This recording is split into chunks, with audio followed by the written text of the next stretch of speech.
প্রিয় বন্ধুরা আমার, আপনি বলতেই পারেন যে হুজুর, আমার মা বাবা যদি আমার উপরে জুলুম করে, বলে যে আমার মা বাবা আমাকে মারছে, মা বাবা আমাকে বকা দিছে, মা বাবা আমাকে গালি দিছে, মা বাবা ছোট ভাইকে সম্পদ একটু বেশি দিছে, আমার জায়গা কম দিছে, এরকম অভিযোগ করে কি করে না? আল্লাহর রাসূল বলেন, ওয়া ইন যালামা, তোমার মা বাবা যদি তোমার উপরে জুলুমও করে, তারপরেও তুমি তোমার মা বাবার মানুষ দৌড়ঝাঁপ করেন না, দৌড় দেন না। আবু হুরায়রা বলেন, জামাত ছেড়ে দাও, আমাকে যেতে দাও, আমি দেখতে চাই আমি আগে বাড়িতে পৌঁছাই নাকি আমার রাসূলের দোয়া আমার বাড়িতে আগে পৌঁছায়, এইটা আমি দেখতে চাই। হযরত আবু হুরায়রা বাড়িতে গেলেন, যায় দরজার মধ্যে টোকা দিছে, ভিতর থেকে আওয়াজ আসতেছে, কে? বলে, মা, আমি তোমার আবু হুরায়রা ফেরত এসেছি। ভিতর থেকে বলতেছে, আবু হুরায়রা বাবা তুমি দাঁড়াও, দরজা খুলতেছি, দাঁড়াও, তুমি দরজা খুলতেছি। হযরতে আবু হুরায়রা বলেন, মায়ের গলার আওয়াজের ভিতরে শিরকিয়াত আর কুফরের গন্ধ পেলাম না, মায়ের গলার আওয়াজের মধ্যে আমি তাওহীদের গন্ধ পেলাম। আমি বুঝতে পেরেছি আমি বাড়িতে পৌঁছার আগে আমার রাসূলের দোয়া আমার বাড়িতে পৌঁছে গেছে। হযরতে আবু হুরায়রার মা দরজা খুলে দিলেন, চুল থেকে টপ টপ করে পানি পড়তেছে। আবু হুরায়রার মা বলেন, আবু হুরায়রা তুমি যখন বাড়ি থেকে চলে গেছো, আমি তোমাকে মেরেছিলাম, চলে গেছো, আমি অনুতপ্ত হয়েছি, আমি অনুশোচনা করেছি, আমি বুঝতে পেরেছি তুমি তো কোনো খারাপ মানুষের দরবারে যাও নাই, তুমি তো বিশ্ববিখ্যাত, তুমি তো বিশ্ব নবীর দরবারে গিয়েছো।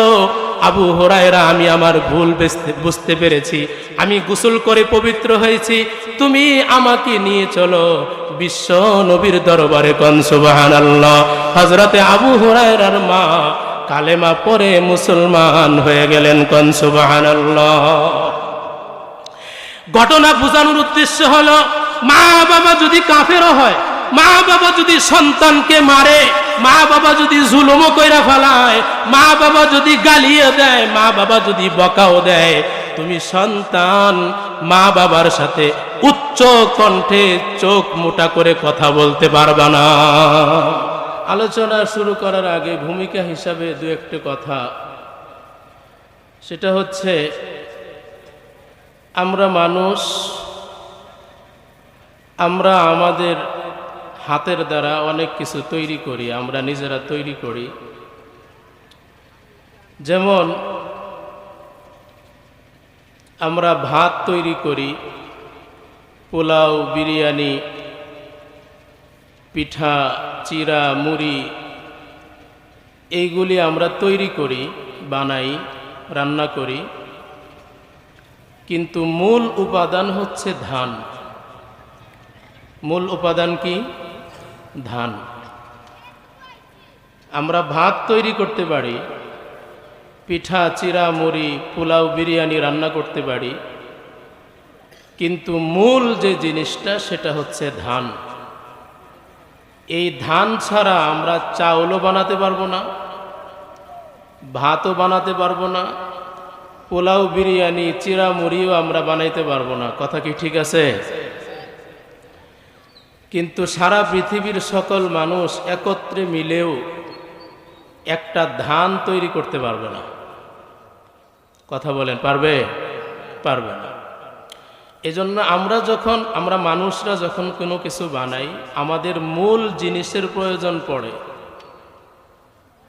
আমরা আমাদের নিজেদের জন্যে শরবত তৈরি করি, শরবত, চিনি, লেবু দিয়ে, গুড় দিয়ে আমরা শরবত বানাই, জুস বানাই, 7 আপ, কোকা-কোলা, মোজো, স্প্রাইট, এক কথায় পানি জাতীয় যত খাবার আছে আমরা তৈরি করি, কিন্তু মূল হচ্ছে পানি। মূল কি বলেন? পানি। এই পানি তৈরি করার ক্ষমতা কোনো মানুষের হাতে নাই। আছে নাকি? আল্লাহ বলেন ওয়া আনজালনা মিনাস সামাই মাআন, আমি আসমান থেকে তোমাদের জন্য পানি বর্ষণ করি। জমিনের অথই তলদেশ থেকে আমি আল্লাহ পাক তোমাদের জন্য পানি উঠায়া দেই। আমরা মনে করি তো মোটর ছাড়লেই তো পানি ওঠে, কলে টিপ দিলেই তো পানি ওঠে, কিন্তু পানি যে কোত্থেকে আসে এটা তো আমরা চিন্তাও করি না। সারা পৃথিবীর সকল মানুষ মিলেও এক ফোঁটা পানি বানাতে পারবে? তো আমরা পানি জাতীয় যত খাবার বানাই ওইটার মূল হচ্ছে পানি। পানি থেকে অন্যান্য খাবার আমরা তৈরি করতে পারি, কিন্তু পানি বানানোর ক্ষমতা আমাদের হাতে নেই। খুব মনোযোগ দেন, আমরা ফার্নিচার বানাই, এই যে চেয়ার, টেবিল, দরজা, জানালা, শোকেস, আলনা, dressing table, wardrobe, chair table, এই যে ফার্নিচার আমরা বানাই, এটার মূল হচ্ছে গাছ। মূল কি? গাছ। সারা পৃথিবীর সকল মানুষ একত্রে মিলেও একটা গাছ সৃষ্টি করতে পারবে না, তৈরি করতে পারবে না। পারবে কি? পারবে না। আমরা আমাদের মা বোনদের জন্য অলংকার বানাই, নাকের ফুল, কানের দুল, হাতের চুড়ি, গলার মালা, এই যে অলংকার আমরা বানাই স্বর্ণ থেকে। এই যে মূল যে স্বর্ণ, এই স্বর্ণ বানানোর ক্ষমতা মানুষের হাতে নাই। পৃথিবীব্যাপী বিভিন্ন অঞ্চলে আল্লাহ পাক স্বর্ণের খনি দান করছেন। আমরা লোহা দিয়ে অনেক কিছু তৈরি করি। পবিত্র কোরআনের একটা সূরা আছে, সূরাতুল হাদিদ। হাদিদ অর্থ লোহা। এই লোহা দিয়ে আমরা অনেক কিছু তৈরি করি। ঘরের দরজা জানালা হয়, এই যে দেখেন লোহা, এই যে স্ট্যান্ড, এই যে লোহা। নৌকা হয়, স্টিমার হয়, লঞ্চ হয়, বিমান হয়, হেলিকপ্টার হয়। অর্থাৎ এক কথায় লোহা জাতীয় যত জিনিস আছে আমরা লোহা থেকে তৈরি করি, বিভিন্ন জিনিস বানাই, কিন্তু মূল যে লোহা, এই লোহা বানানোর ক্ষমতা মানুষের হাতে দেওয়া হয় নাই, মানুষ পারে না। প্রিয় বন্ধুরা আমার, মানুষ যখন কোনো কিছু বানাতে চায় তখন তার মূলের প্রয়োজন হয়, মূল ছাড়া কিন্তু পারে না। মানুষ যদি অলংকার বানাতে চায়, মূল স্বর্ণ, এটার প্রয়োজন হয়, মূল ছাড়া পারে না।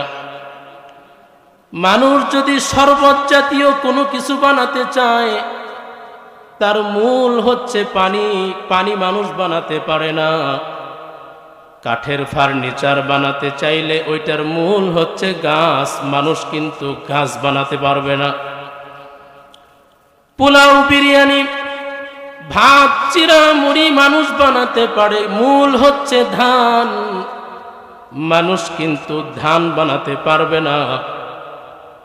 মানুষের মূল জিনিসের প্রয়োজন হয়, মূল থেকে তারপরে অন্য কিছু মানুষ বানাতে পারে।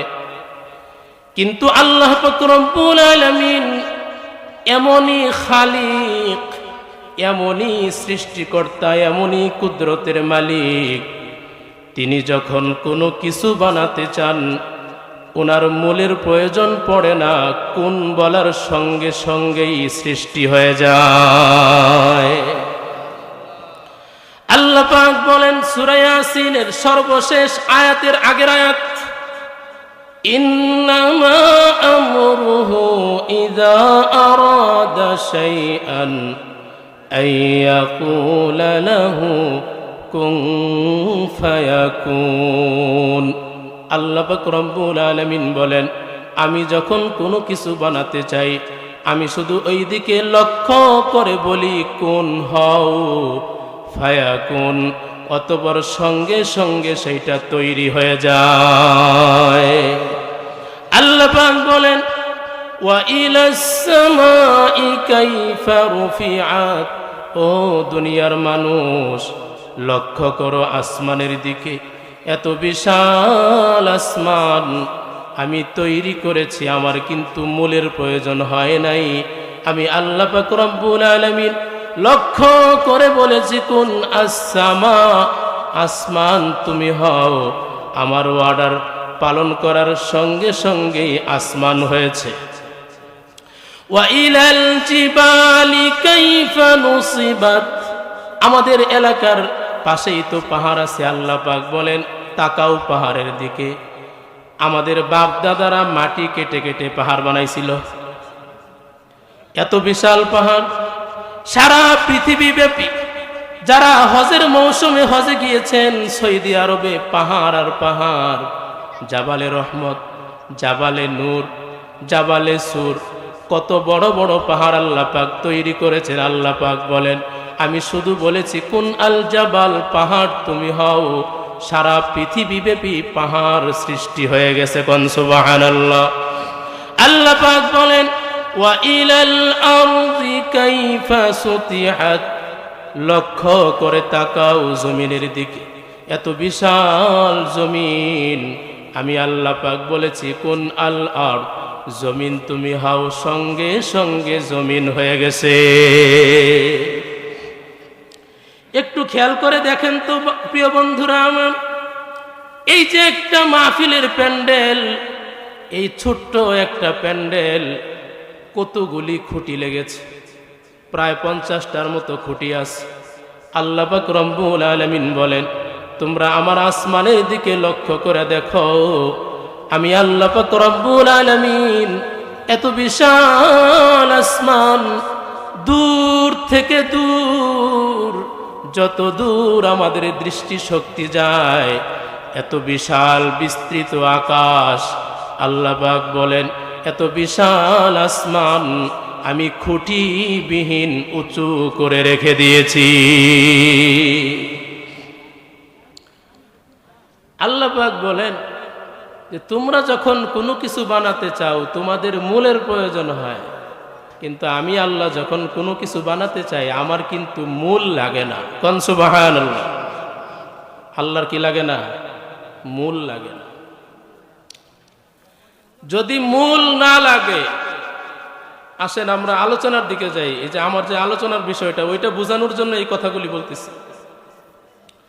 আল্লাহ বলেন যে আমার এই ক্ষমতা আছে, আমি মা বাবা ছাড়াও সন্তান দুনিয়াতে পাঠাতে পারি।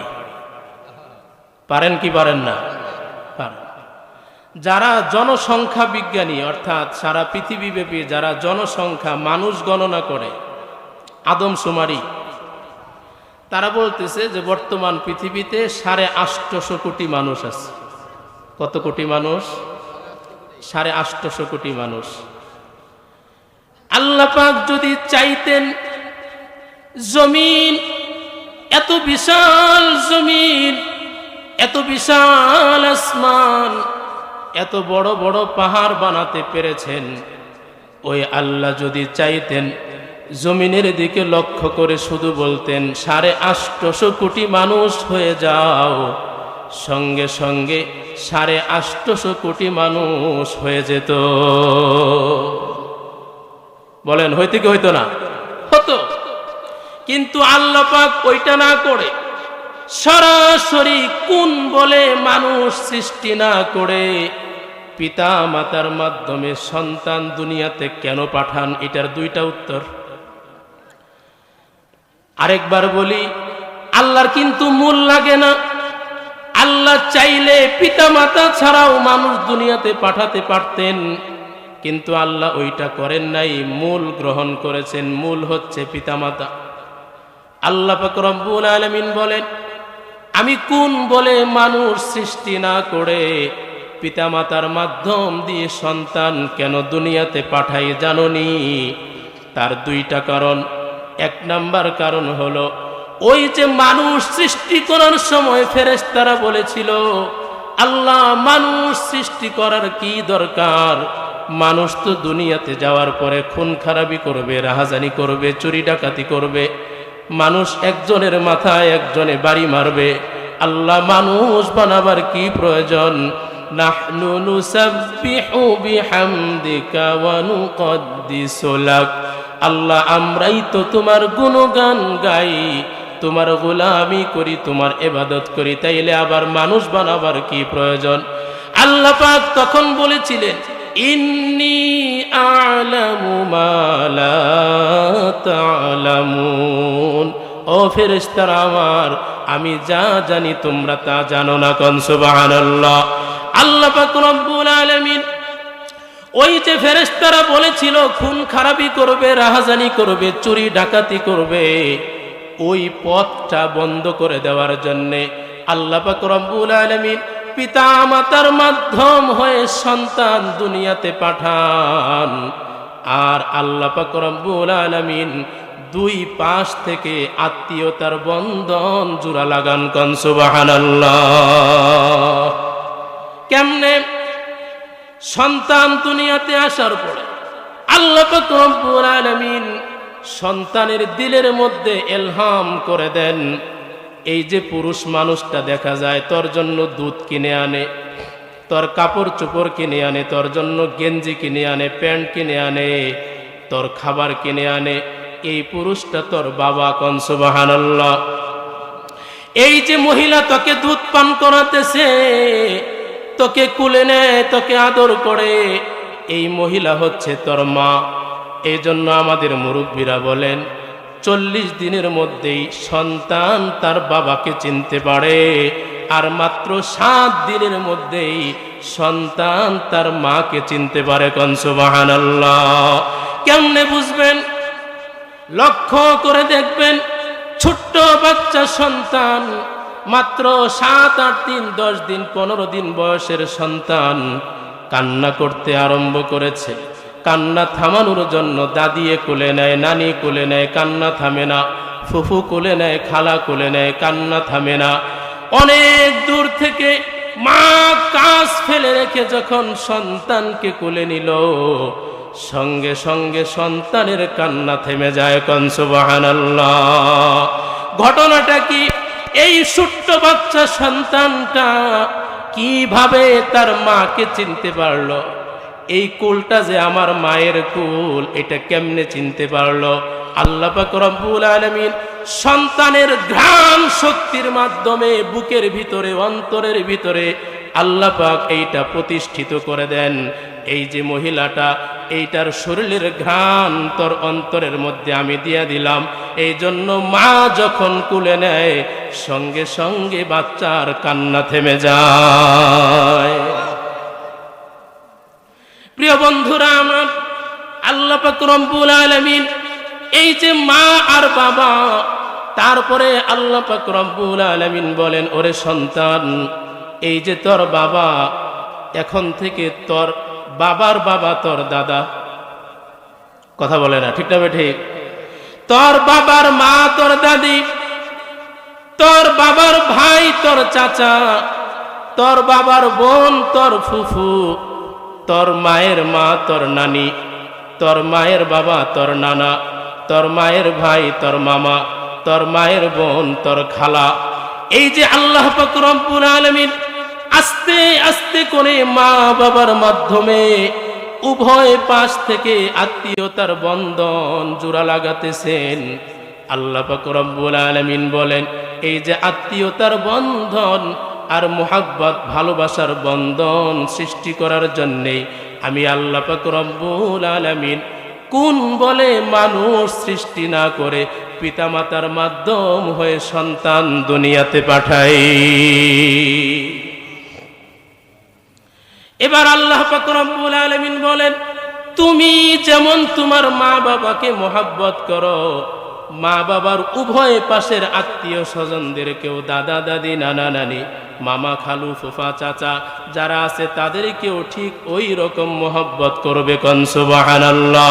এই জন্য আত্মীয়তার বন্ধন, মুহাব্বত আর ভালোবাসার বন্ধন থাকার কারণে দুনিয়ার মানুষ একজনের মাথায় আরেকজনে বাড়ি দেয় না। কারণ হলো ঝগড়া লেগে যায়, তর্ক বিতর্ক লেগে যায়। হঠাৎ করে লক্ষ্য করে দেখে, কার সঙ্গে তর্ক করি, উনি তো আমার চাচা। কার সঙ্গে ঝগড়া করি, উনি তো আমার মামা। কার সঙ্গে আমি বেয়াদবি করি, উনি তো আমার নানা। কার সঙ্গে আমি বেয়াদবি করি, চোখ রাঙ্গিয়ে কথা বলি, উনি তো আমার দাদা। এইটা যখন দেখতে পারে, মুহাব্বত তার দিলের ভিতরে আল্লাহ পাক দান করেছেন।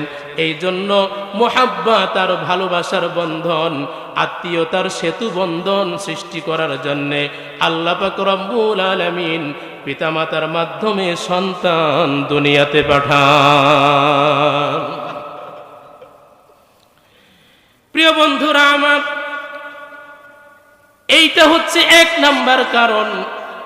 আত্মীয়তার বন্ধন যদি না হতো গো, আত্মীয়তার বন্ধন আছে, তারপরেও মাঝে মধ্যে আমরা শুনতে পাই অমুক জায়গায় অমুকে হত্যা করছে, মার্ডার করেছে, অমুক ওই টাঙ্গুয়ার হাওরে একজনকে মেরে ফেলে রাখছে। আর আত্মীয়তার বন্ধন যদি না থাকতো, আল্লাহ পাক যদি পিতামাতার মাধ্যমে সন্তান দুনিয়াতে না পাঠাতেন, আত্মীয়তার বন্ধন হতো না। আত্মীয়তার বন্ধন যদি না হতো, আমরা দেখতাম হাটে মাঠে, বাজারে ঘাটে, দোকানে, অফিসে, রাস্তাঘাটে সব জায়গায় মানুষ খুন খারাপি করে, রাস্তায় রাস্তায় মানুষ লাশ পড়ে থাকতো। ঠিক না বেঠিক? জোরে বলবেন, ঠিক না বেঠিক? আর আত্মীয়তার বন্ধন আছে, তারপরেও তো করে। আর যদি এই আত্মীয়তার বন্ধনটা না থাকতো, তাইলে উপায় কি হইতো? হ্যাঁ, এজন্য 1 নাম্বার কারণ হচ্ছে আল্লাহ পাক পিতামাতার মাধ্যমে সন্তান দুনিয়াতে কেন পাঠান? আত্মীয়তার ভালোবাসা, মোহাব্বতের বন্ধন সৃষ্টি করার জন্য। কোন সুবহানাল্লাহ। 2 নাম্বার কারণ, আল্লাহ পাক রব্বুল আলামিন বলতে চাচ্ছেন, ও দুনিয়ার মানুষ, দুনিয়ার মানুষের নিয়ম হলো, দুনিয়ার মানুষ যখন অন্য একজন মানুষ থেকে উপকার পায়, তখন ওই মানুষটাকে কোনোদিন ভুলতে পারে না, তার প্রশংসা করে, তার গুণগান গায়। যেমন মনে করেন, আমি উদাহরণ দেই, আপনার ছেলেটা শিক্ষিত হয়ে বেকার অবস্থায় বসে আছে, চাকরি হচ্ছে না, অনেক তদবির করতেছেন, তারপরেও চাকরি হচ্ছে না। হঠাৎ করে আপনার মনে হলো, আপনি চলে গেলেন চেয়ারম্যান সাহেবের কাছে, এমপি সাহেবের কাছে গেলেন, এমপি সাহেব, আমার সন্তানটা শিক্ষিত, চাকরি হচ্ছে না, আপনি যদি একটু ফোন করে দিতেন, আমার সন্তানের চাকরি হয়ে যেত। এমপি সাহেব ফোন করলেন অফিসে, আমার একজন হিতাকাঙ্ক্ষী, আমার একটা বন্ধু, তার ছেলের চাকরি হচ্ছে না, তোমার অফিসে চাকরিটা দিয়ে দিও। এমপি সাহেব ফোন করেছেন, সন্তানের চাকরি হয়ে গেল। এবার এই সন্তানের বাবা সারাটা জীবন ওই এমপি সাহেবের গুণগান গায়। কেন গায়? কারণ হলো এমপি সাহেবের সুপারিশের কারণেই তার সন্তানের চাকরি হয়েছে। কথা বলেন, ঠিক না বেঠিক? প্রিয় বন্ধুরা আমার, বন্যার সময় ফসল নষ্ট হয়ে গেছে, ঘরে খাবার নাই, চলে গেল চেয়ারম্যান সাহেবের কাছে, চেয়ারম্যান সাহেব, বড় কষ্টের মধ্যে আছি, ঘরে খাবার নাই, সন্তানের মুখে কি আহার দিব, খাবার নাই।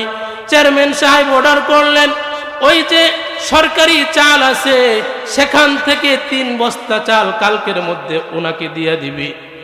এই যে বন্যার সময়, বিপদের সময় চেয়ারম্যানের উসিলায় 3 বস্তা চাল পেয়েছে। এবার সারাটা জীবন চেয়ারম্যানের গুণগান গায়। কেন গায়? কারণ হলো চেয়ারম্যানের উসিলায় বিপদের সময় 3 বস্তা চাল পেয়েছিল। কথা বলেন, ঠিক না বেঠিক? প্রিয় বন্ধুরা আমার, এই জন্য মানুষের নিয়ম হলো, মানুষ যখন অন্য কারো নিকট থেকে উপকার হাসিল, ও ভালো লেগেছে, কোন সুবহানাল্লাহ। আল্লাহ পাক রব্বুল আলামিন আল্লাহর হাবিবের এই কথাটাকে সমর্থন করে আল্লাহ পাক সূরা আহকাফের মধ্যে আয়াত নাজিল করে দিয়েছেন। আল্লাহ পাক রব্বুল আলামিন বলতে চাচ্ছেন, আমার বন্ধু যে মায়ের খেদমতের কথা 3 বার বলেছেন, তার কারণ হলো মায়ের বড় বড় 3টা কষ্টের সময় আছে। আল্লাহ পাক বলতেছেন আয়াত, হামালাতুহু উম্মুহু কুরহা ওয়া ওয়াদাআতুহু কুরহা ওয়া হামলুহু ওয়া ফিসালুহু 30 শাহরা।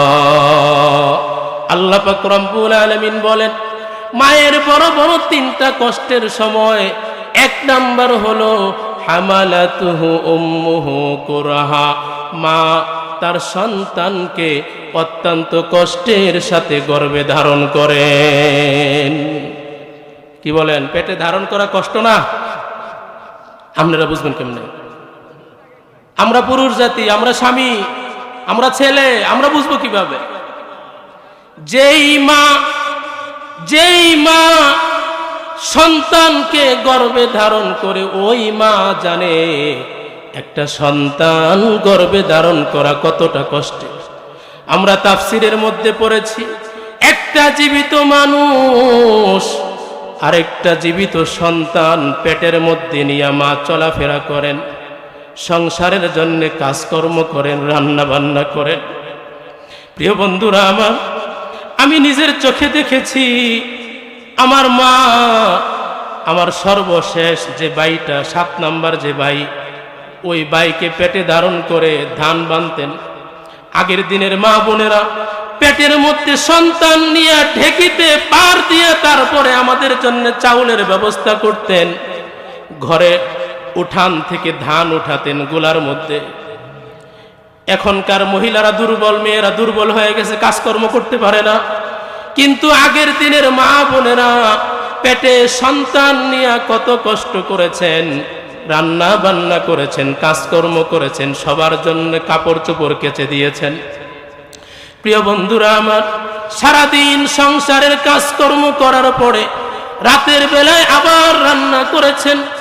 সারাদিন খেতে পারেন নাই মা, রাতের বেলায় সকলকে খাওয়ানোর পরে এক পেট ক্ষুধা নিয়ে মা যখন খেতে বসেছেন, লোকমাটা তৈরি করেছেন মুখের মধ্যে দিবেন, ঠিক এই মুহূর্তে পেটের ভিতরের সন্তান হাত দিয়া ঘুষা মেরেছে, পা দিয়া লাথি মেরেছে, মাথা দিয়া ঢুস মেরেছে।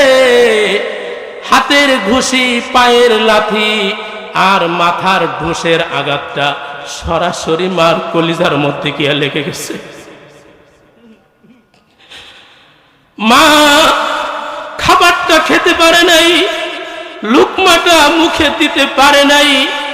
লুকমাটা আবার প্লেটের মধ্যে রেখে দিয়া, প্লেটটা দূরে সরাইয়া দিয়া মা একবার দাঁড়ান, আরেকবার বসেন, পেটের মধ্যে ধরে চাপ দেন। পেটের মধ্যে সন্তান নড়াচড়া করলে বড় কষ্ট হয়। আবার মা দেওয়ালের সঙ্গে হেলান দিয়ে দাঁড়ায়া চোখের পানি ছেড়ে দেয়।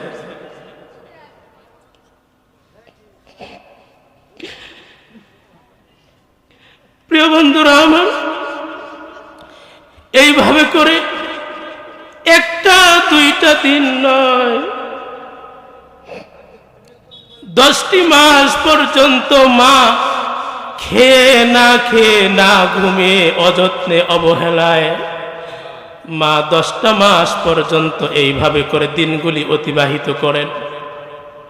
প্রিয় বন্ধুরা আমার, এই জন্য আল্লাহ পাক প্রথম কষ্টের কথা বলেন, ও দুনিয়ার মানুষ, ও সন্তানেরা তোমরা শুনো, তোমার মা তোমাকে অত্যন্ত কষ্টের সাথে লালন পালন গর্ভে ধারণ করেন। প্রিয় বন্ধুরা আমার, 2 নাম্বার কষ্ট, ওয়াওয়াতুহু কুরহা। আল্লাহ পাক রব্বুল আলামিন বলেন, মা তার সন্তানকে অত্যন্ত কষ্টের সাথে জন্ম দেন, ভূমিষ্ঠ করেন। প্রিয় বন্ধুরা আমার, 10 মাস পেটে ধরার পরে, 9 মাস 9.5 মাস পেটে ধরার পরে আপনি লক্ষ্য করে দেখবেন মায়ের সুন্দর চেহারাটা কালো হয়ে গেছে, মসৃণ হয়ে গেছে। মায়ের সুন্দর চেহারাটা বিবর্ণ হয়ে গেছে, চোখের নিচে কালো দাগ পড়ে গেছে। স্বামী বলে, আগে তুমি সুন্দর ছিলে, এখন কালো হইলা কেন? আমরা কত ধরনের কথা বইলা ফেলাই। আমরা তো একবারও চিন্তা করি না যে আমার সন্তান পেটে ধরার কারণে আমার স্ত্রীর চেহারাটা একটু কালো হয়ে গেছে। 3টা 4টা 5টা সন্তান পেটে ধরার কারণে চেহারাটা কালো হয়ে গেছে। এখন স্বামী হিসাবে আমরা বইলা ফেলাই, আগে তুমি অনেক সুন্দর ছিলে, এখন কালো হয়ে গেছো, এখন তোমারে ভালো লাগে না। এ বলে কি বলে না? প্রিয় বন্ধুরা আমার, এইভাবে করে দিনগুলি অতিবাহিত করার পরে সন্তান যখন ভূমিষ্ঠ হওয়ার সময় নিকটে চলে আসে, মা পাড়া প্রতিবেশী, আত্মীয় স্বজন, দাদি নানি তাদের কাছে গিয়া বলে, ও আমার পাড়া প্রতিবেশী, আত্মীয় স্বজন, তোমরা আমাকে ক্ষমা করে দিও। মন বলে গো এইবার সন্তান জন্ম দিতে গিয়া বুঝি আমি দুনিয়াতে থাকবো না। পাড়া প্রতিবেশী আত্মীয় স্বজনের কাছ থেকে বিদায় নিয়ে স্বামীকে একান্তে ডেকে বলে, প্রাণের স্বামী, দীর্ঘ 10-12 বছর, 5 বছর, 6 বছর আপনার সঙ্গে ঘর সংসার করেছি, কত তর্ক বিতর্ক হয়ে গেছে, আপনার সঙ্গে কত ঝগড়া করেছি, আপনার সঙ্গে বেয়াদবি হয়ে গেছে, আপনার খেদমত ঠিক মতো করতে পারি নাই। প্রাণের স্বামী গো, মেহেরবানি করে আমাকে ক্ষমা করে দিয়েন। মন বলে গো এবার সন্তান জন্ম দিতে গিয়া বোধহয় আমি দুনিয়াতে আর থাকবো না। প্রিয় বন্ধুরা আমার, স্বামীর কাছ থেকে চিরবিদায় নিয়ে মা চলে গেলেন সতিকা গৃহে, যেখানে তার সন্তান হবে। ধাত্রী মা তার অপেক্ষা করতেছে। অথবা মা চলে গেলেন অপারেশন থিয়েটারে যদি সিজার লাগে। প্রিয় বন্ধুরা আমার, আমি নিজের চোখে দেখেছি আমার স্ত্রীকে সিজারের জন্য যখন অপারেশন থিয়েটারে ঢুকতেছে, তার চোখ দিয়ে জর করে পানি পড়তেছিল, যেন বলতেছিল স্বামী চিরদিনের জন্য বিদায় দিয়া দেন।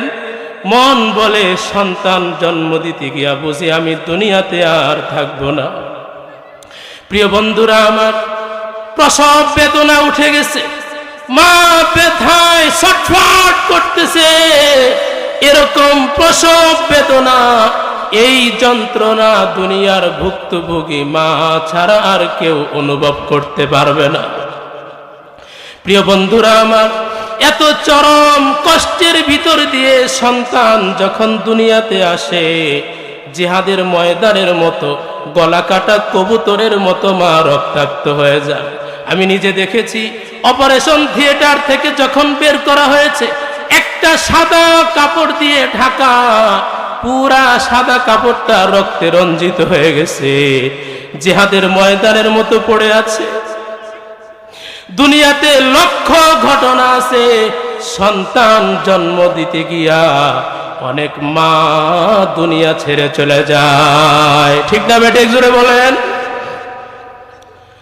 প্রিয় বন্ধুরা আমার, এত চরম কষ্টের ভিতরে কলিজা ছেঁড়া ধন সন্তান যখন দুনিয়াতে আসে, আল্লাহ পাক রব্বুল আলামিন মায়ের মনের মধ্যে আগ্রহ পয়দা করে দেন, সৃষ্টি করে দেন। দেখ তোর কি হয়েছে, ছেলে হয়েছে না মেয়ে হয়েছে। এই চরম আগ্রহ মায়ের মনের ভিতরে ধাত্রীমা অথবা হাসপাতালের নার্স যখন একটু ধুয়ে মুছে পরিষ্কার করে সন্তানটাকে মায়ের বুকের মধ্যে দিয়ে দেয়, মা সন্তানটাকে আদর করে চুমু খায় গালের মধ্যে, কপালের মধ্যে, আর বলতে থাকে তুই আমার 7 রাজার ধন। আল্লাহ পাক রব্বুল আলামিন বলেন, এত কষ্টের সন্তান, কলিজা ছেঁড়া সন্তান যখন তার সামনে দেওয়া হয়, মা যখন তার চেহারার দিকে তাকায়, আল্লাহ পাক রব্বুল আলামিন বলেন, ও দুনিয়ার মানুষ, মায়ের 10 মাসের পেটে ধরার কষ্ট আর জন্ম দেওয়ার সকল কষ্ট আমি মায়ের মন থেকে মুছে ফেলে দেই। তুমি সন্তান, তোমার চেহারা দেখার পরে তোমার মা সকল কষ্ট ভুলে গিয়েছিল, আর তুমি সন্তান সেই মাকেই কষ্ট দাও। প্রিয় বন্ধুরা আমার, এই জন্য রাসূল হাদিসের মধ্যে বলছেন, সন্তান পেটে ধারণ করতে গিয়ে, সন্তান জন্ম দিতে গিয়ে কোনো মা যদি ইন্তেকাল করে, রাসূল বলেন আল্লাহ পাক তাকে শহীদের মর্যাদা দান করে দেন। কোন সুবহানাল্লাহ। আল্লাহ পাক তাকে শহীদের মর্যাদা দিয়ে দেন। প্রিয় বন্ধুরা আমার, 3 নাম্বার মায়ের কষ্ট আল্লাহ পাক বলেন, ওয়া হামলুহু ওয়া ফিসালুহু 30 শাহরা ওয়াল ওয়ালিদাতু ইরদি'না আওলাদাহুন্না হাওলাইনি কামিলাইনি। আল্লাহ পাক রব্বুল আলামিন বলেন, সন্তান জন্মের পরে কম পক্ষে 2 বছর পর্যন্ত মা তার সন্তানকে অত্যন্ত কষ্টের সাথে লালন পালন করেন। কেমন কষ্ট, একটা উদাহরণ দেয়। এই যে শীতের রাত্র, লম্বা রাত, 10 ঘন্টা 8 ঘন্টার লম্বা রাত, আমরা পুরুষ জাতি, আমরা স্বামী মাহফিল শেষ করে বাড়িতে যাব, লেপটা মুড়ি দিয়ে কম্বলটা মুড়ি দিয়ে আরাম করে ঘুমাবো। আর আমার স্ত্রী, এই যে মা, তার সন্তান ডাক্তারি চিকিৎসা বিজ্ঞান বলে কেবলমাত্র জন্ম নেওয়া যে সন্তান, কমপক্ষে ঘন্টায় ঘন্টায় একবার মায়ের বুকের দুধ প্রয়োজন। ঘন্টায় একবার যে সন্তানটা কেবল জন্ম নিছে, প্রতি ঘন্টায় একবার মায়ের বুকের দুধ প্রয়োজন। এখন তো প্যাম্পাসের যুগ চলে আসছে। আগের দিনের মা বোনেরা প্রতি ঘন্টায় ঘন্টায় সন্তান কাঁথার মধ্যে পেশাব করে দেয়, কাঁথা পাল্টাইতে হয়, পরিবর্তন করতে হয়, তার কাপড়টা চেঞ্জ করে দিতে হয়। প্রিয় বন্ধুরা আমার, আমরা পুরুষ, আপনারা যারা সামনে বসে আছেন, আপনাদের বিবেকের কাছে প্রশ্ন করে যাই, আমরা তো আরাম করে নাক ডেকে ঘুমাই, আর আমার পাশে শুয়ে আমার স্ত্রী 1 ঘন্টা পর পর যদি সন্তানকে দুধ পান করায়, 1 ঘন্টা পর পর যদি সন্তানের কাপড় পরিবর্তন করতে হয়, আপনাদের বিবেকের কাছে প্রশ্ন করে যায়, সারা রাত্রে এই মা ঘুমাইল কখন? কখন ঘুমাইল? প্রিয় বন্ধুরা আমার, এই যে মা এই যে কষ্টটা করেন, দিনের বেলায় একটু যদি ঘুমায় যান, ভাত রান্না করতে যদি একটু দেরি হয়ে যায়, আমি স্বামী, আমি দোকানে গেছি, চাকরিতে গেছি, অফিসে গেছি, ক্ষেত খামারে কাজ করতে গেছি, আইসা দেখি ভাত রান্না হয় নাই, সাথে সাথে বইলা ফেলায়, সারাদিন কি করো? কথা বলে না, বলে কি বলে না? কি করো সারাদিন? তুমি কি চিন্তাও করে দেখো না, আমরা পুরুষ 2-3 রাত যদি আমাদের ঘুম না হয়, মাথাটা ব্যথা করে, চিনচিন করে ব্যথা করে, ওষুধ খেয়ে তারপরে ঘুম পারি। আর একটা মা কমপক্ষে 2 বছর পর্যন্ত তোমার সন্তান লালন পালন করতে গিয়ে আরাম করে ঘুমাইতে পারে না, তার মাথাটা কেমন লাগে? প্রিয় বন্ধুরা আমার, এত চরম কষ্ট করে করে কমপক্ষে 2 বছর পর্যন্ত সন্তান লালন পালন করেন। এই যে 3টা কষ্ট, 1 নাম্বার পেটে ধরার কষ্ট, 2 নাম্বার জন্ম দেওয়ার কষ্ট, 3 নাম্বার কমপক্ষে 2 বছর পর্যন্ত লালন পালনের কষ্ট, এই 3টা কষ্ট কোনো পুরুষ জাতি করে না, একমাত্র মা করে। এই জন্য আল্লাহর রাসূল সাল্লাল্লাহু আলাইহি ওয়াসাল্লাম মায়ের খেদমতের কথা 3 বার বলেছেন। কোন সুবহানাল্লাহ। মায়ের খেদমতের কথা বেশি বলার আরেকটা কারণ আছে, কারণ মা জাতি যারা, মেয়ে জাতি যারা, তাদের দিল নরম হয়। কথা বলে না? আপনার একটা ছেলে আছে, একটা মেয়ে আছে, লক্ষ্য করে দেখবেন আপনার মেয়েটা আপনাকে বেশি ভালোবাসবে, আপনার মেয়েটার দিল নরম হয়। বাবা যদি একটা ধমক দেয়, ছেলে ঘর থেকে বের হয়ে যায়, আর মেয়েটা কিন্তু ঘর থেকে বের হয় না, মেয়ে চোখের পানি ছেড়ে দিয়া ভিতরে চলে যায়। ঠিক না বেঠি? মা জাতি মেয়ে জাতি তাদের দিল নরম। কেমনে বুঝবেন? মনে করেন একটা নাবালেগ সন্তান, অপ্রাপ্ত বয়স্ক, মনে করেন 2-2.5 বছরের একটা সন্তান যদি মারা যায়, লক্ষ্য করে দেখবেন বাবা দোকানে চলে যায় কাফনের কাপড় কিনতে, নিজের হাতে বাঁশ কাটতে পারে, নিজের হাতে কবর খনন করতে পারে, জানাজা পড়াইতে পারে, জানাজা পড়ানোর পরে সন্তানের লাশ হাতের মধ্যে নিয়ে কবরস্থানের দিকে চলে যায়। সন্তানকে নিজে কবরে নামানোর পরে, সন্তানকে শেষ দেখার পরে বাবা 2 পাশের মাটি ধরে উপরে চলে আসে। ঠিক না বে ঠিক? কিন্তু প্রিয় বন্ধুরা আমার, দুনিয়াতে এমন কোন মা হতে পারে না সন্তানকে কবরে নামাবে, সন্তানকে কবরে নামাবে, কাফনের কাপড়টা সরায়া সন্তানকে শেষবারের মতো দেখে। দুনিয়ার কোনো মা নাই দুই পাশের মাটি ধরে আবার উপরে চলে আসতে পারে। সন্তানকে শেষবার যখন দেখতে পাবে ওই মা আর ঠিক থাকতে পারবে না, ওই মাও বেহুশ হয়ে সন্তানের সাথে কবরের মধ্যে পড়ে যাবে। এই জন্য রাসূল বলেন, ও মা জাতি, ও মেয়ে জাতি, তোমাদের দিল নরম, তোমরা কিন্তু কবরস্থানে যাও না। এজন্য কবর জিয়ারত করবে পুরুষগণ, ছেলেগণ, যুবক ভাইয়েরা, ঠিক না বেঠিক? কবর জিয়ারত করবেন। প্রতি সপ্তাহে জুমার দিন কবর জিয়ারত করা সুন্নাত। আফসোস হলো কবর জিয়ারত তো করেই না। বৎসরে একটা মাহফিল হয় কবরস্থানের উদ্যোগে, এই মাহফিলটার মধ্যেও আসতে চায় না। প্রিয় বন্ধুরা আমার, এই জন্য মা জাতি, মেয়ে জাতি, তাদের দিল নরম। এই জন্য আল্লাহর রাসূল সাল্লাল্লাহু আলাইহি ওয়াসাল্লাম মায়ের খেদমতের কথা 3 বার বলেছেন। কোন সুবহানাল্লাহ। সাথে সাথে 4 নম্বরে আল্লাহর রাসূল সাল্লাল্লাহু আলাইহি ওয়াসাল্লাম 4 নম্বরে বাবার কথাটাও বলে দিয়েছেন। বাবার কথা কেন বললেন? এটারও কারণ আছে। সন্তান মনে করেন অসুস্থতার কারণে মায়ের বুকে দুধ আসতেছে না, এবার বাবার দায়িত্ব বাজার থেকে দুধ কিনে আনতে হবে। গাভীর দুধ হোক অথবা ল্যাকটোজেন হোক অথবা ডাক্তার যেটা লিখে দিয়েছে ওই দুধ আনতে হবে। বাবা খরচ করে, বাবা টাকা খরচ করে দুধ কিনে আনে। সন্তানের পোশাক, সন্তানের লেখাপড়া করার খরচ, সন্তানের ভরণ পোষণ, সন্তানের ব্যবসা করে দেওয়ার টাকা, যা কিছু খরচ করতে হয় বাবাই করে।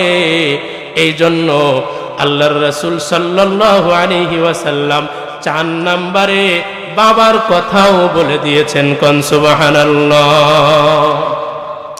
এবার আপনাদের কাছে প্রশ্ন, মা জাতির কথা আল্লাহর রাসূল 3 বার বললেন, আমরা পুরুষ বাবা জাতি আমাদের কথা 1 বার বললেন, এই জন্য আমরা কি খুশি না বেজার? আমরা খুশি আছি তো ইনশাআল্লাহ? আমরাও চাই মা জাতির অধিকার যেন বেশি হয়। কোন সুবহানাল্লাহ। কারণ ইসলাম, আল্লাহ এবং তার রাসূল মেয়ে জাতি, মা জাতিদের অধিকার বেশি দিয়েছেন, ঠিক না ঠিক? জোরে বলবেন। আজকে মেয়েদের অধিকারের কথা বলে বিভিন্ন সংগঠন, বিভিন্ন সংস্থা, বিভিন্ন এনজিও, বিভিন্ন খ্রিস্টান সংস্থা আমাদের মা বোনদেরকে ঘর থেকে বের করার ষড়যন্ত্র করতেছে। তারা বলে নারীর অধিকার দেয় না, ইসলাম নারীদের অধিকার বেশি দিয়েছে। প্রিয় বন্ধুরা আমার, এই জন্য মা বাবার খেদমত করা লাগবে। মা বাবার খেদমত করতেই হবে। আপনাদের কাছে প্রশ্ন করে যায়, বাচ্চারা কথা বলবো না, আপনাদের কাছে প্রশ্ন করে যাই, কোন মুসলমান এই কথা বলবে না আমি জান্নাত চাই না? বলবে? কেউ বলবে না। জান্নাত চাইবে সকলেই, যে হুজুর নামাজ পড়ি জান্নাতের জন্য, রোজা রাখি জান্নাতের জন্য, হজ করি জান্নাতে যাওয়ার জন্য, দান সদকা করি জান্নাতে যাওয়ার জন্য। তাইলে হুজুর জান্নাতেই তো যাইতে চাই। সকল মুসলমান এক বাক্যে বলবে জান্নাত চাই, ঠিক না ঠিক? প্রিয় বন্ধুরা আমার, রাসূলের হাদিস শোনায়া যায়, আল্লাহর রাসূল বলেন, আল জান্নাতু তাহতা আকদামিল উম্মাহাত। সন্তান, তোমার জান্নাত তোমার মায়ের পায়ের নিচে। আরেক হাদিসের মধ্যে রাসূল বলেন, জান্নাত চাও, হুমা জান্নাতুকা ওয়া নারুকা। তোমার মা বাবাই তোমার বেহেশত, তোমার মা বাবাই তোমার জাহান্নাম। ব্যাখ্যাটা কি? মা বাবার যদি খেদমত করেন, মা বাবার দিলকে যদি শান্তি করতে পারেন, মা বাবাকে যদি সন্তুষ্ট করতে পারেন, কপালে লিখে নাও তুমি জান্নাতি। আর মা বাবাকে যদি অসন্তুষ্ট করো, মা বাবাকে যদি কষ্ট দাও, মার চোখে যদি পানি পড়ে গো, কপালে লিখে নাও তুমি জাহান্নামী। প্রিয় বন্ধুরা আমার, এই পৃথিবীতে জীবিত থাকাকালীন কোনো মানুষ যদি চায় দুনিয়ায় থাকতেই আমি জান্নাত কামাতে চাই, তাইলে মা বাবার খেদমত করবে। মা বাবা যদি সন্তানের উপরে সন্তুষ্ট হয়ে যায়, ওই জান্নাত তার জন্য আল্লাহ পাক রেডি করে রেখেছেন। প্রিয় বন্ধুরা আমার, সমস্ত উলামায়ে কেরাম একমত, কারো যদি নামাজ আছে, রোজা আছে, হজ আছে, যাকাত আছে, সব কিছু আছে, কিন্তু মা বাবা অসন্তুষ্ট, তাইলে তোমার হজ কাজে লাগবে না, তোমার নামাজ কাজে লাগবে না, তোমার যাকাত কাজে লাগবে না, তোমার তাবলীগের কাজ, তোমার জিহাদের কাজ, ইসলামী আন্দোলনের কাজ কোনো কাজে লাগবে না। আর যদি মা বাবা তোমার উপরে সন্তুষ্ট থাকে, অন্যান্য ইবাদত বন্দিকে যদি একটু কমতিও হয়ে যায়, আল্লাহ পাক মা বাবার দুয়ার কারণে সন্তানকে জান্নাত দিয়া দিবেন। কোন সুবহানাল্লাহ। প্রিয় বন্ধুরা আমার, হাদিসে কুদসি আল্লাহর সরাসরি কথা তার রাসূল বলছেন, মান রাদিয়া আনহু ওয়ালিদুহু ফাইন্না আনহু রাদিন। আল্লাহর রাসূল বলেন, যেই সন্তানের উপরে মা বাবা সন্তুষ্ট, ওই সন্তানের উপরে স্বয়ং আল্লাহও সন্তুষ্ট। কোন সুবহানাল্লাহ। এজন্য মা বাবার খেদমত করবেন তো ইনশাআল্লাহ, মা বাবার দোয়া নিবেন তো ইনশাআল্লাহ। দুনিয়াতে হোক আখিরাতে হোক, মা বাবার দোয়া ছাড়া কিচ্ছু হবে না। আপনি চাকরিতে উন্নতি করতে চান, ভালো চাকরি চান, ব্যবসায় উন্নতি করতে চান, বড় শিক্ষিত হতে চান, মা বাবার দোয়া লাগবে। আল্লাহর রাসূল বলেন, মুস্তাজাবুদ দাওয়াত, 3 প্রকারের মানুষের দোয়া সরাসরি কবুল হয়। এর মধ্যে 1 নাম্বার হলো যারা মুসাফির, দাওয়াত ও তাবলীগের কাজে বের হয়ে গেছে, মাদ্রাসায় শিক্ষা করার জন্য ঘর থেকে বের হয়ে গেছে, এমন মানুষ যদি আল্লাহর কাছে দোয়া করে সরাসরি কবুল হয়। 2 নাম্বার যিনি মাজলুম, যার উপরে অন্যায়ভাবে জুলুম করা হয়েছে, অন্যায়ভাবে মিথ্যা মামলা দিয়ে গ্রেফতার করা হয়েছে, জেলে ঢুকানো হয়েছে, অন্যায়ভাবে তার ক্ষেত অন্যজনে দখল করেছে, বাড়িঘর দখল করে নিয়েছে, এমন মাজলুম তিনি যদি আল্লাহর দরবারে হাত তুলেন, আল্লাহ বলেন ওই দোয়া কিন্তু আমি ফেরত দেই না। খুব সতর্ক হয়েন, কারো উপরে জুলুম কইরেন না, জুলুম বড় মারাত্মক। কিয়ামতের ময়দানে আল্লাহ বলেন, আমি সব অপরাধ ক্ষমা করে দিতে পারি, কিন্তু বান্দার হক কিন্তু আমি ক্ষমা করব না। কোনো মানুষের মনে কিন্তু আঘাত দিবেন না, কারো উপরে কিন্তু জুলুম করবেন না। ঠিক না বেঠিক? ভাই হয়ে ভাইয়ের সম্পত্তি দখল করে আসে নাই, এরকম ঘটনা হাজারো। এই জন্য কারো উপরে জুলুম করবেন না। মাজলুম যিনি, সে যদি আল্লাহর দরবারে হাত পেতে দেয়, আল্লাহ কিন্তু তার দোয়া ফেরত দেয় না। 3 নম্বরে রাসূল বলেন, কোন মা বাবা যদি তার সন্তানের জন্য দোয়া করে, মায়ের ওই দোয়াও কিন্তু আল্লাহ ফেরত দেন না। প্রিয় বন্ধুরা আমার, বায়েজিদ বুস্তামির কথা কে না জানে? আমরা বইয়ের মধ্যে, কিতাবের মধ্যে পড়েছি। ছোট্ট বায়েজিদ, 7-8 বছরের বায়েজিদ, রাতের বেলা ঘুমিয়ে আছে বায়েজিদ। গভীর রজনী, হঠাৎ করে মা বলতেছে পানি পানি পানি বলে চিৎকার করেছে। বায়েজিদ বুস্তামি ঘুম থেকে উঠে গিয়া দেখলেন মশকের মধ্যে পানি নাই। আগের দিনে চামড়া দিয়ে তৈরি মশকের মধ্যে পানি রাখা হতো।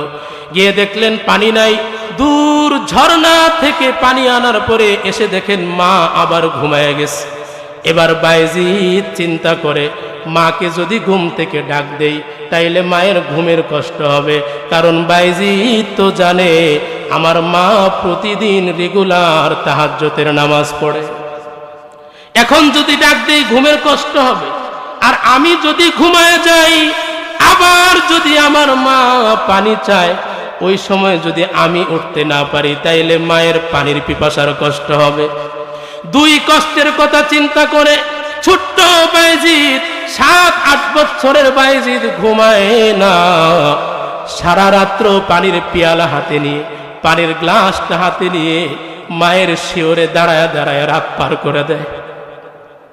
মা নিয়ম মতো শেষ রাত্রিবেলায় যখন তাহাজ্জুদ পড়ার জন্য উঠেছেন, তাকায় দেখেন ছোট্ট বাইজিদ কলিজার টুকরা সন্তান পানির পিয়ালা হাতে নিয়ে দাঁড়ায়া দাঁড়ায়া ঝিমাচ্ছে। মা বলে, বাজান তুমি কি ঘুমাও নাই? বলে, মা গভীর রজনীতে তুমি পানি চেয়েছিলে, আমি পানি এনে দেখি তুমি আবার ঘুমায় গেছো। তোমাকে ডাক দিলে তোমার ঘুমের কষ্ট হবে, আমি যদি ঘুমায়া যাই পরে যদি আবার তুমি পানি চাও আর যদি উঠতে না পারি তাইলে তোমার পানির পিপাসারও কষ্ট হবে। মা গো, দুই কষ্টের কথা চিন্তা করে আমি ঘুমাই নাই, আমি সারা রাত তোমার জাগ্রত হওয়ার অপেক্ষা করেছি। মা ছোট্ট বাইজিদকে আরাম করে ঘুম পাড়ায় দিলেন। আর মা তাহাজ্জুদের নামাজ শেষ করে আঁচল পেতে দিয়েছেন। আপনারা লক্ষ্য করে দেখবেন, মা জাতিরা যখন নামাজের পরে দোয়া করে এরকম শাড়ির আঁচল আল্লাহর কাছে পেতে দেয়। বাইজিদের মা শাড়ির আঁচল পেতে দিয়ে আল্লাহর কাছে দোয়া করেন, ও মাবুদ গো, আমার ছোট্ট বাইজিদ, আমার কলিজার টুকরা সন্তান আমার জন্য আজকে যা করেছে, আমি মা আমার কলিজা ঠান্ডা হয়ে গেছে।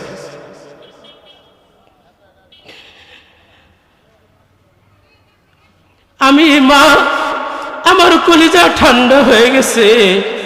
আল্লাহ তুমি আমার বাইজিদকে সুলতানুল আরিফিন বানায়া দিও। সুলতানুল আরিফিনের অর্থ হইল ওলিদের ওলি, বুজুর্গদের বুজুর্গ বানায়া দিও। আল্লাহু আকবার। আপনারা জানেন পরবর্তী সময়ে এই বায়েজিদ বুস্তামি কিন্তু বিশ্ববিখ্যাত আল্লাহর ওলি হয়েছেন। এই বায়েজিদ বুস্তামির মুরিদগণ, শাগরিদগণ জিজ্ঞাসা করেছেন, ওগো আল্লাহর ওলি বায়েজিদ বুস্তামি, আপনি এত বড় আল্লাহর ওলি, এত বড় নেককার পরহেজগার বান্দা, আপনি কেমনে হইলেন? বায়েজিদ বুস্তামি বলে, আমার মোহাব্বতের ভাইয়েরা শোনো শোনো শোনো, আমি কিন্তু তেমন কোনো ইবাদত বন্দিগি আমার নাই। আমার মন বলে আমার তেমন কোনো ইবাদত নাই, কিন্তু আমার মন বলে একদিন রাতের বেলায় মাকে পানি পান করানোর জন্য রাত্রে দাঁড়ায়া ছিলাম, আমার মা আমার জন্য অন্তর থেকে দোয়া করেছিলেন। আমার মন বলে গো, আমার সেই মায়ের দোয়া আল্লাহর দরবারে কবুল হয়ে গিয়েছে। আর কোনো কারণ নেই, মায়ের দুয়ার বরকতে ছোট্ট বায়েজিদ বিশ্ববিখ্যাত আল্লাহর ওলি হয়েছেন। কোন সুবহানাল্লাহ। এজন্য মায়ের খেদমত, বাবার খেদমত করবেন তো ইনশাআল্লাহ। মা বাবার দোয়া ছাড়া দুনিয়াতেও সফলতা আসবে না, আখিরাতেও সফলতা আসবে না। প্রিয় বন্ধুরা আমার, আপনি বলতেই পারেন যে হুজুর আমার মা বাবা যদি আমার উপরে জুলুম করে, বলে যে আমার মা বাবা আমাকে মারছে, মা বাবা আমাকে বকা দিছে, মা বাবা আমাকে গালি দিছে, মা বাবা ছোট ভাইকে সম্পদ একটু বেশি দিছে, আমার জায়গা কম দিছে, এরকম অভিযোগ করে কি করে না? আল্লাহর রাসূল বলেন, ওয়া ইন যালামা, তোমার মা বাবা যদি তোমার উপরে জুলুমও করে, তারপরেও তুমি তোমার মা বাবার মানুষ দৌড়ঝাঁপ করেন না, দৌড় দেন না। আবু হুরায়রা বলেন, জামাত ছেড়ে দাও, আমাকে যেতে দাও, আমি দেখতে চাই আমি আগে বাড়িতে পৌঁছাই নাকি আমার রাসূলের দোয়া আমার বাড়িতে আগে পৌঁছায়, এইটা আমি দেখতে চাই। হযরত আবু হুরায়রা বাড়িতে গেলেন, যায় দরজার মধ্যে টোকা দিছে, ভিতর থেকে আওয়াজ আসতেছে, কে? বলে, মা আমি তোমার আবু হুরায়রা ফেরত এসেছি। ভিতর থেকে বলতেছে, আবু হুরায়রা বাবা তুমি দাঁড়াও, দরজা খুলতেছি, দাঁড়াও তুমি দরজা খুলতেছি। হযরতে আবু হুরায়রা বলেন, মায়ের গলার আওয়াজের ভিতরে শিরকিয়াত আর কুফরের গন্ধ পেলাম না, মায়ের গলার আওয়াজের মধ্যে আমি তাওহীদের গন্ধ পেলাম। আমি বুঝতে পেরেছি আমি বাড়িতে পৌঁছার আগে আমার রাসূলের দোয়া আমার বাড়িতে পৌঁছে গেছে। হযরতে আবু হুরায়রার মা দরজা খুলে দিলেন, চুল থেকে টপ টপ করে পানি পড়তেছে। আবু হুরায়রার মা বলেন, আবু হুরায়রা, তুমি যখন বাড়ি থেকে চলে গেছো, আমি তোমাকে মেরেছিলাম, চলে গেছো, আমি অনুতপ্ত হয়েছি, আমি অনুশোচনা করেছি, আমি বুঝতে পেরেছি তুমি তো কোনো খারাপ মানুষের দরবারে যাও নাই, তুমি তো বিশ্ববিখ্যাত, তুমি তো বিশ্ব নবীর দরবারে গিয়েছো। আবু হুরায়রা, আমি আমার ভুল বুঝতে পেরেছি, আমি গোসল করে পবিত্র হয়েছি, তুমি আমাকে নিয়ে চলো বিশ্ব নবীর দরবারে। কোন সুবহানাল্লাহ। হযরতে আবু হুরায়রার মা কালেমা পড়ে মুসলমান হয়ে গেলেন। কোন সুবহানাল্লাহ। ঘটনা বোঝানোর উদ্দেশ্য হলো, মা বাবা যদি কাফেরও হয়, মা বাবা যদি সন্তানকে মারে, মা বাবা যদি জুলুমও কইরা ফেলায়, মা বাবা যদি গালিও দেয়, মা বাবা যদি বকাও দেয়, তুমি সন্তান মা বাবার সাথে উচ্চ কণ্ঠে চোখ মোটা করে কথা বলতে পারবা না। ওয়ালা তাকুল লাহুমা উফ। আল্লাহ বলেন, মায়ের সাথে বাবার সাথে ধমকের সুরে উফ বলে কথা বলতে পারবো না। অনেক সময় আমরা কিন্তু বইলা ফেলাই, উফ এই কাজটা করতে পারবো না, তুমি শুধু আমার এই কাজ দাও, ওই কাজ দাও, পারবো না। বলে কি বলে না? বলতে পারবো। প্রিয় বন্ধুরা আমার, এমন এক জমানা, এমন এক যুগ আমরা এখন অতিক্রম করতেছি। এখন তো ডিজিটাল যুগ, ইন্টারনেটের যুগ, ইউটিউবের যুগ, ফেসবুকের যুগ। এখন আমরা দেখতে পাই, এই ইউটিউবের কল্যাণে আমরা দেখতে পাই অনেক জায়গায় ছেলে তার স্ত্রীকে নিয়ে বিল্ডিং ঘরে ঘুমায়, আর মা বাবাকে গরুর সাথে গোয়াল ঘরের মধ্যে রেখে দেয়।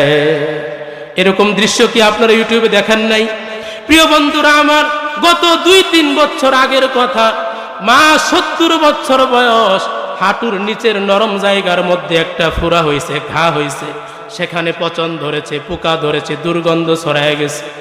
ছেলের স্ত্রী সহ্য করতে পারতেছে না, বলে তোমার মাকে তুমি কি করবা তুমি জানো?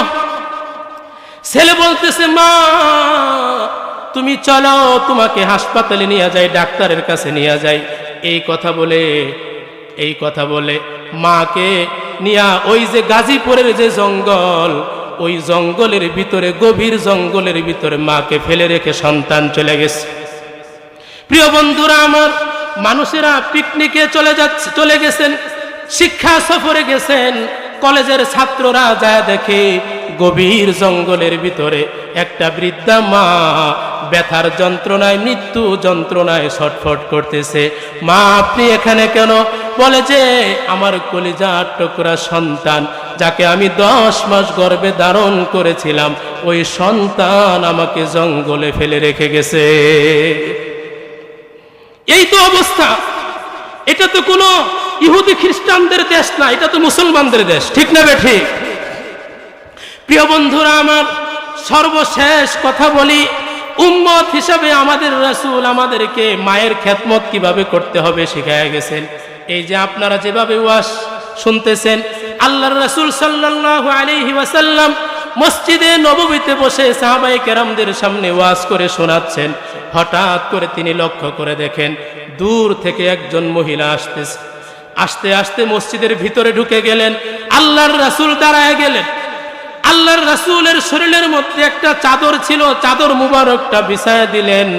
মহিলা আস্তে আস্তে রাসূলের সামনে চাদর মুবারকের উপরে বসে গেছেন।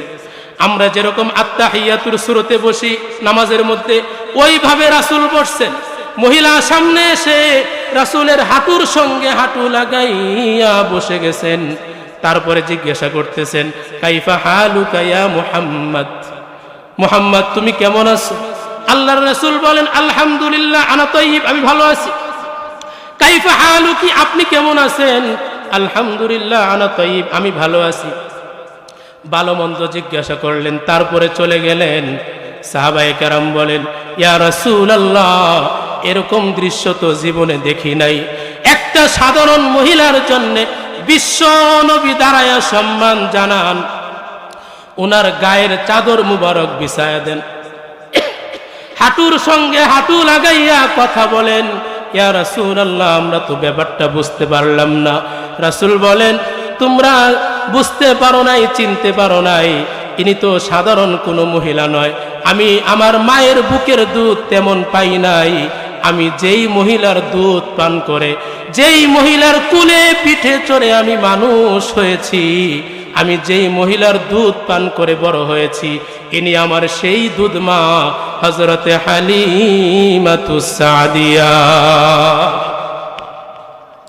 মায়ের খেদমত এইভাবে করতে হয়, মনে থাকবে না ইনশাআল্লাহ?